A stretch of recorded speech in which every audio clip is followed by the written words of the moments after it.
안녕하세요. 중앙아카데미에서 기독교 교리반을 맡게 된 이교용 목사입니다.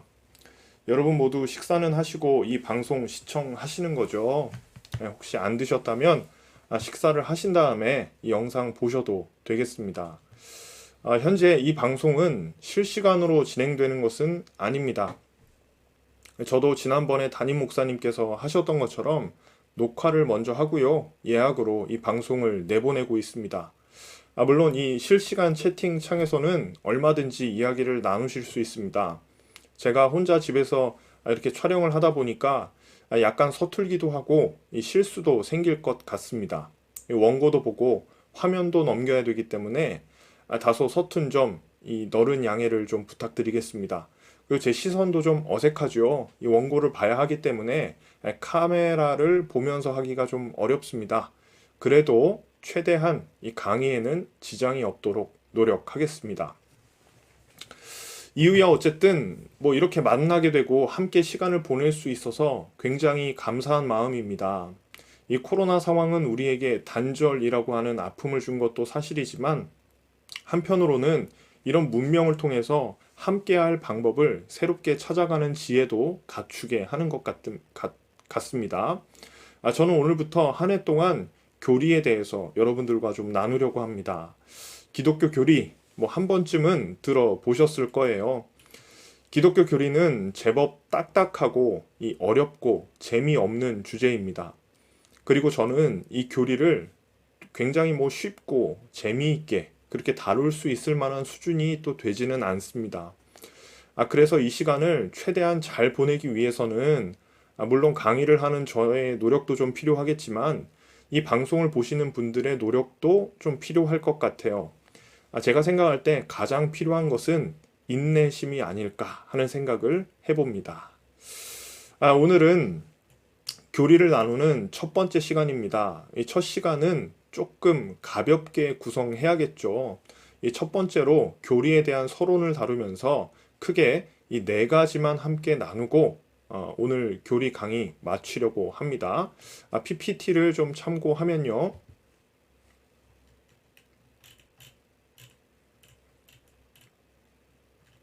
PPT가 나가고 있죠.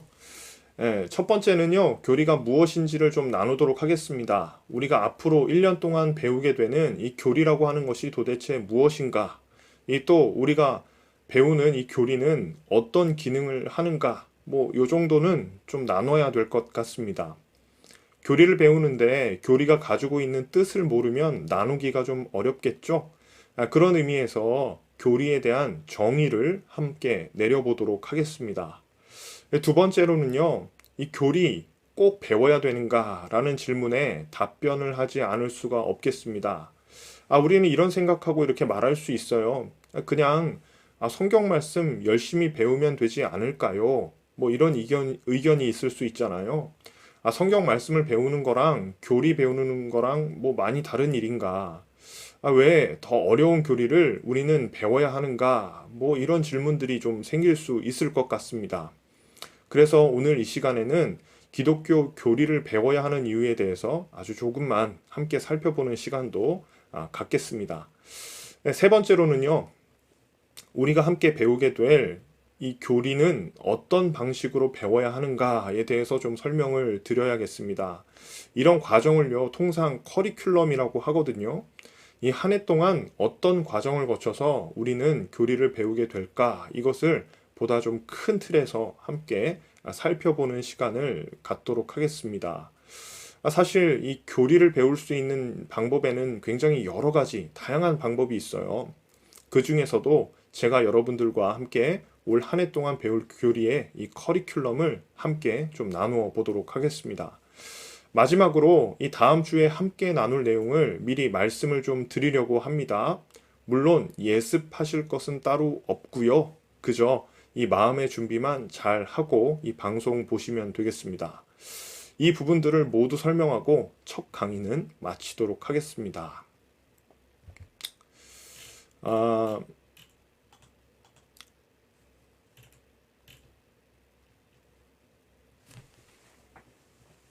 오늘은 첫 시간이기 때문에 그렇게 길지가 않습니다. 천천히 함께 첫 번째 부분부터 좀 살펴보겠습니다. 자, 그러면 교리란 무엇인가 함께 살펴보겠습니다. 교리 하면 고리타분하고 어렵고 그런 편견들이 있습니다.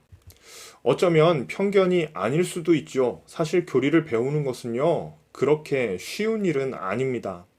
그래서인지 이 기성교회가 교리와 같이 이 조금은 딱딱한 부분들을 멀리 하면서 교리에 대한 중요성을 좀 잃어버린 것 같기도 합니다. 그런데 조금만 찾아보면 이 교리에 대한 중요성을 언급하는 이 신앙의 선배들을 만날 수 있습니다. 교리란 성경을 올바르게 읽을 수 있는 안경과 같다. 이 존 칼빈이 이런 말을 했습니다. 이 장로교에 소속된 우리야말로 이 칼빈의 종교개혁과 때려야 뗄 수 없는 사람들이겠죠. 종교개혁자 칼빈은 성경을 올바르게 읽을 수 있는 안경과도 같은 역할을 교리가 하고 있다고 설명했습니다. 그러니까 교리가 없이는 성경을 올바르게 이해하기 어렵다는 의미겠습니다. 칼빈의 이 명령을 근거로 이런 설명을 할 수 있을 것 같아요. 성경을 바로 읽기 위해서라도 교리는 분명하게 알아야만 합니다. 두 번째로는요, 마틴 로이드 존스 목사님도 이런 표현을 했습니다. 이 기독교 신앙 체계인 교리는 진리의 허리띠이다. 19세기 영국의 복음주의 설교자로 유명한 로이드 존스 목사님도 교리는 매우 중요하다는 측면에서 이 진리의 허리띠라는 표현을 사용합니다. 진리라는 것은 성경을 상징하는 이미지죠. 허리띠라고 하는 표현도 이 신체적인 부분에서는 굉장히 중요하다는 의미를 가집니다. 이 둘을 종합하면 교리는 성경의 매우 중요한 부분을 나타내고 있다는 의미를 가질 겁니다. 또 저도 오늘부터 여러분들과 이 교리를 계속해서 나눠야 하는 입장이잖아요. 그런 입장에서 제가 목사로서 교리가 중요하지 않습니다 라고 말할 수는 없을 것 같아요. 제가 만일 교리에 대한 정의를 내린다면 일종의 울타리 같은 역할을 한다고 정의를 내리고 싶습니다. 울타리를 벗어나면 위험한데요. 그 경계선을 선명하게 보여주는 것이 교리가 아닐까, 그런 생각들을 해보게 됐습니다. 우리 믿음의 선배들이 선언한 것처럼 교리는 중요하다는 사실 우리가 모두 깊이 이해했으리라 믿습니다. 여러분, 그렇다면 교리는 무엇일까요? 교리는 우리 뭐라고 좀 정의를 내려볼 수 있을까요? 정의를 내리는 시간을 좀 가져보겠습니다. 이 교리란 성경에 나타나 있는 여러 가르침들을 주제에 따라 요약하고 정리하여 우리가 무엇을 믿어야 하는지를 분명히 알도록 가르치는 것이다.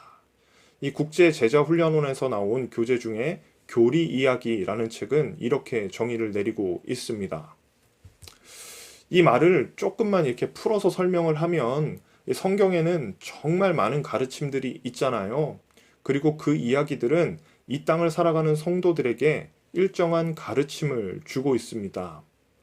그런 산발적인 가르침들을 일목요연하게 또 카테고리별로 잘 나누어서 이해하기 쉽게 만들어 놓은 체계, 그것을 우리가 교리라고 부르는 것입니다. 이게 좀 설명하다 보니까 조금 더 어려워진 것 같은 느낌도 들어요. 조금 더 쉽게 설명하면 우리가 신앙하는 부분에 대해서 논리적으로 또 성경적으로 진술하는 작업을 교리라고 부릅니다. 여기서 우리는 이 두 가지의 개념을 배우게 되죠. 첫째는 교리는 성경에 근거하기 때문에 성경적이어야 한다라는 사실을 배우게 됩니다. 그리고 동시에 논리적이어야 합니다. 아마도 성도님들께서 교리에 대해서 어렵다라고 느껴지시는 부분이 바로 이 논리적이다라고 하는 부분에서 어려움을 느끼실 수 있을 것 같아요. 성경적이다는 의미에서는 크게 어렵다고 못 느끼시는데 이 논리적이다라는 입장에서는 약간의 어려움을 느끼시지 않을까 한번 생각해 봤습니다. 여러분, 예컨대 우리가 매주 예배 때 고백하는 사도신경은 이 사도들의 신앙 고백을 간결하고도 명확하게 표현하고 있다는 점에서 굉장히 의미 있는 고백입니다. 이런 고백들이 중요했던 이유는요, 이 기독교 이단들이 교회 안으로 계속해서 침투해 왔기 때문입니다. 이단들은 교회 안에서 이 사도들의 가르침을 왜곡하고 비틀어서 일반 성도들의 신앙을 굉장히 변질시켰습니다. 그래서 사도들은 이러한 이단의 무리들의 가르침을 반박해야만 했죠. 그래서 사도들이 가진 신앙에 대해서 보다 분명하게 정의를 내려야 했습니다. 만약에 사도들이 흐리멍텅하게 정의를 내렸다면 이단들과 크게 다름이 없었을지도 모릅니다. 그래서 이 사도들은 보다 논리적이고도 분명하게 이 신앙 고백서를 작성하게 됩니다. 요게 초대교회를 거치면서 때로는 니케아 신경으로 발전하기도 하고요. 더 오랜 시간이 지나서는 이 아타나시우스 신경으로 이어지기도 했습니다. 중요한 것은 이 교리라는 것이 우리가 믿는 바, 이 곧 신앙하는 것을 체계적이고도 논리적으로 진술한 결과물이라는 겁니다. 이것이 이 교리에 대한 정의적 진술이겠습니다. 조금 어려우셨죠? 네, 여러분, 유튜브의 장점은 돌려보실 수 있다는 겁니다. 더 쉽게 설명하지 못해서 죄송합니다. 두 번째로 넘어가 보겠습니다. 그렇다면 교리 도대체 왜 배워야 합니까? 이런 질문이 생기게 될 것 같습니다. 교리를 배워야 하는 이유에 대해서 크게 두 가지로 설명을 좀 해보겠습니다. 이 성경을 근거로 설명하면 좋겠죠. 첫째, 우리가 하나님을 더욱 알아가기 위해서 그렇습니다. 이 베드로 후서 말씀을 읽어보겠습니다. 오직 우리 주 곧 구주 예수 그리스도의 은혜와 그를 아는 지식에서 자라가라. 영광이 이제와 영원한 날까지 그에게 있을지어다. 이 베드로 후서 말씀을 보면 그를 아는 지식이라는 표현을 사용합니다. 지식, 여러분 지식은 감정이 아니죠. 이 지식은 경험적 지식과 이론적 지식을 모두 아우르는 것입니다. 그런 의미에서 우리의 믿음, 곧 이 신앙이라고 하는 것은 단순히 주관적이고 이 신비한 경험에만 머무르는 것은 아니에요. 하나님께서 인간을 창조하실 때 인간에게 이성이라고 하는 부분을 분명히 주셨어요. 여러분, 이성이 하는 주된 기능이 무엇일까요? 가장 중요한 기능은요, 이 사고하는 기능입니다. 생각하고 분별하고 이해하는 모든 기능을 의미합니다. 그런 의미에서 생각하고 탐구할 수 있도록 이 하나님의 말씀을 주신 것이 아닐까, 이런 생각도 할 수 있을 것 같습니다. 베드로후서의 말씀을 잘 읽어보면요, 그 지식을 계속해서 넓혀갈 것을 명령합니다. 물론 하나님 알아도 끝이 없는 하나님이라는 거 우리가 이미 다 알고 있습니다. 그러나 성경을 탐구하고 알아가면서 더욱 예수 그리스도에 대해서 깊이 알아가라는 의미입니다. 물론 이것이 이 신앙의 주관적인 면을 무시하는 것은 아닙니다. 그런데 그런 체험은 개인이 각기 다르게 경험하기 때문에 객관적으로 진술하기는 어렵지요. 교리는 우리가 믿는 바, 이 신앙이라고 하는 주관적인 개념을 객관적이면서도 성경적으로 진술하게 만듭니다. 그렇기 때문에 모두에게 적용이 가능하고 설명이 가능합니다. 그런 의미에서 우리의 신앙이 다음 세대로 전수되어야 한다면 교리와 작업은 필수적이겠죠. 또 많은 믿음의 선배들이 그 신앙 고백이 지금 현대 교회까지 이어질 수 있었던 것도 이 교리라는 것이 존재했기 때문입니다. 어쨌든 이 하나님을 더 깊이 이해하고 알아가려면 반드시 교리를 알아야 하겠습니다. 둘째로는 이단을 분별하기 위해서 필요합니다. 이 디모데전서 말씀을 하나 인용하겠습니다. 내가 마게도냐로 갈 때에 너를 권하여 에베소에 머물라 한 것은 어떤 사람들을 명하여 이 다른 교훈을 가르치지 말며. 바울은 디모데전서에서 이 다른 교훈이라는 표현을 사용합니다. 이것을 가르치지 않도록 주의를 주고 있어요. 추론해보면 바른 교훈이 있고요, 다른 교훈이 있다는 것을 알 수 있습니다. 이 다른 교훈은 교리에서 벗어난 가르침, 곧 이 사도들의 신앙 고백에서 벗어난 가르침을 의미합니다. 여러분 흔히 교리를 교의라고도 부르지요. 교의라고 하는 것은요, 보다 공적인 표현이라고 할 수 있어요. 같은 의미인데 교리를 조금 더 공적으로 표현해서 교의라고도 표현합니다. 예를 좀 들어보겠습니다. 여러분 예를 들어서 기독교에는 여러 가지 분파들이 많이 있지요. 나열해 보면 이 가장 보수적이라고 불리는 고신측이 있고 또 가장 자유롭게 불리는 이 기장측까지 우리나라에는 굉장히 다양한 교단이 있습니다. 여러분 이 모든 교단들이 다양하다고 해서 모든 교단이 다른 교단을 향해서 이단이라고 부르지는 않습니다. 그런데 이런 집단은 어떨까요? 이 신천지, JMS, 여호와의 증인 같은 집단을 우리는 이단이라고 부릅니다. 이들을 이단으로 규정하는 이유는 무엇입니까? 기독교의 교리와 다르기 때문입니다. 예를 들어서 좀 설명을 해보겠습니다. 여러분 세례를 줄 때 물에 완전히 잠기냐 안 잠기냐를 놓고 이 침례교와 장로교는 서로 다른 입장을 가져요. 침례교는 물에 완전히 잠기는 방식으로 세례를 주면서 이게 성경적인 입장이라고 이야기합니다. 그런데 일반적인 개신교에서는요, 대부분 약식으로 세례를 주지요. 이런 방식의 차이는 있지만 서로를 이단으로 정죄하지는 않아요. 그러니까 물에 잠기는 사람들이 안 잠기게 약식으로 주는 사람들을 보고 너네 이단이야 이렇게 말하지 않습니다.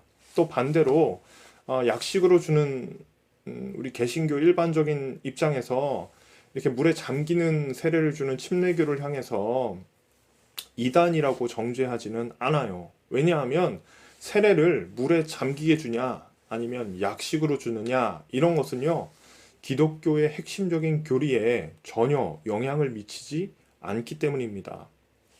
그런데 이만희를 보혜사라고 언급하거나 정명석을 재림한 예수님이라고 부르는 것은 기독교 교리에 이 심각한 훼손을 가합니다. 따라서 우리는 그러한 집단, 곧 이 기독교 교리에 심각한 훼손을 주는 집단에게 대해서는 이단이라고 규정하는 겁니다. 여러분 그런 의미에서 교리는 이단을 판단할 수 있는 굉장히 중요한 지표가 될 수 있습니다. 어떤 면에서 이 기성교회가 신천지라고 하는 이단에 성도들을 상당히 많이 빼앗긴 이유 중에 하나는요, 바로 이 교리에 대한 교육이 부재했기 때문은 아닐까 이런 생각도 좀 해보게 됩니다. 여러분 이상을 좀 각설하면 교리를 배우는 것은 매우 중요하다는 거예요. 첫 번째는 하나님을 온전히 알아가는데 도움을 주기 때문이고요. 또 하나님께서도 성도가 자신을 알아가는 것을 굉장히 원하고 계신다는 거 여러분 꼭 기억하실 필요가 있겠습니다. 둘째로는 이단을 분별하기 위해서 반드시 필요하다. 이렇게 이제 정의를 내릴 수 있겠습니다. 그러면 교리에 대한 정의도 또 배워야 하는 이유도 분명해졌습니다. 그러면 이제 나눠야 될 것은 어떻게 배워야 되는가겠죠? 우리 커리큘럼에 대해서 함께 좀 살펴보겠습니다. 교리를 배우는 방식은 매우 다양하게 존재합니다. 이 많은 믿음의 선배들은 오래전부터 이 문답의 방식을 통해서 기독교 교리들을 가르치고는 했습니다. 여러분도 잘 아시는 바와 같이 이 웨스트민스터 소요리 문답, 또 데요리 문답도 있고요. 또 하이델베르크 문답도 있지요. 또 칼빈의 기독교 강요도 좋은 교재입니다.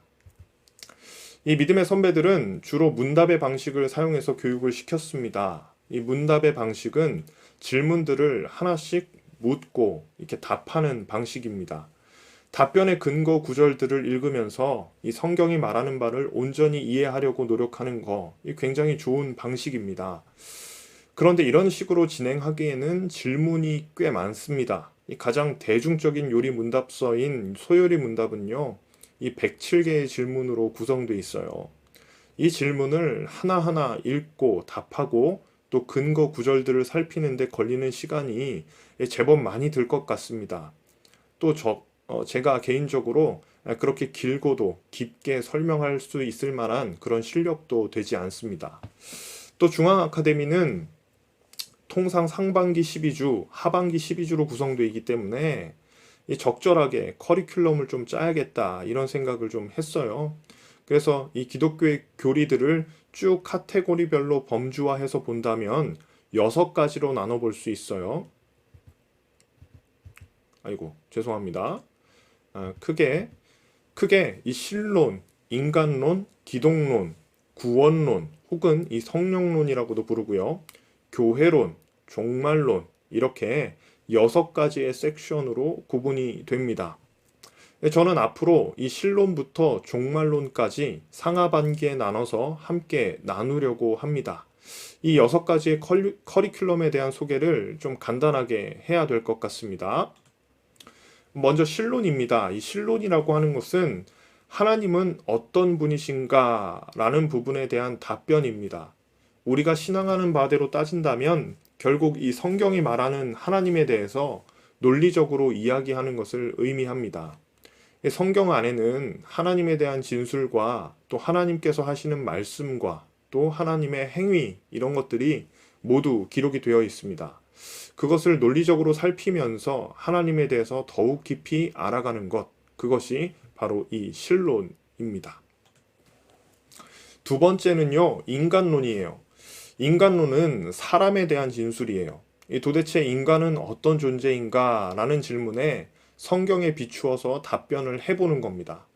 인간에 대해서 조금 더 잘 알아가는 방법으로 우리는 인문학 서적을 통해서 또 철학적인 접근을 통해서 일부 알 수가 있지요.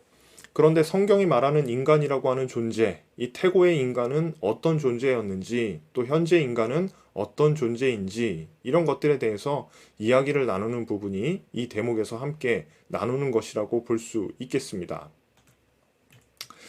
세 번째로 기독론입니다. 조금 쉬운 표현으로는 이 그리스도론이라고도 합니다.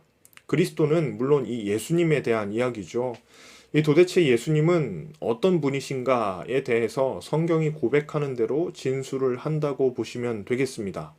신론에서는 성부 하나님에 대한 존재 양식에 대해서 배웠다면 이 기독론에서는 성자 예수님께 포커스를 맞추는 겁니다. 다른 부분이 교리적 설명에서도 다 중요하지만 제 개인적으로는 이 기독론이 제일 중요하지 않을까 생각해 봅니다. 우리의 믿음의 대상이신 예수님에 대해서 알아보는 시간이 바로 기독론입니다. 네 번째는 구원론입니다. 이 구원론은 통상 성령론이라고도 부릅니다. 이 언뜻 생각하면 구원과 성령이 무슨 관계가 있을까 이렇게 생각하실 수 있을 것 같아요. 아마 이 부분은 2학기가 되어서야 들어가지 않을까 생각합니다만은 간단하게 설명하면 그리스도인들의 구원과 관련해서 성령의 사역이 매우 중요하기 때문이라고 볼 수 있습니다. 이 신론이 성부 하나님을, 이 기독론이 성자 예수님을 설명한다면 이 구원론에서는 삼위의 하나님 중 성령님에 대해서 보다 심도 깊게 다루게 될 것입니다. 다음으로는 교회론을 다룹니다. 이 교회론이라고 하는 것은 쉽게 설명해서 교회란 무엇인가에 대한 성경적인 답변입니다.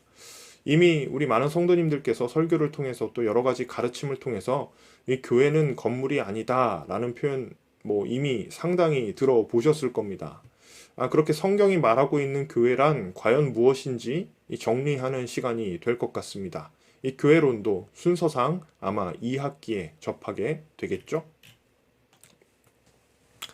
마지막으로는 종말론입니다. 우리 담임 목사님과 함께 요한계시록을 통해서 이 마지막 때에 일어나는 일들에 대해서 함께 살펴본 바가 있죠. 이 통상 미래에 도래할 하나님의 나라에 대한 성경의 진술을 함께 살펴보는 시간이 될 겁니다. 기독교의 시간 개념은 직선적이라서 시작이 있으면 끝이 있다는 구조로 되어 있습니다. 언젠가 예수님께서 다시 오시는 날에 모든 것이 완성되는 종말의 시간이 될 겁니다. 그 종말에 일어날 일들을 다루는 것이 바로 종말론입니다.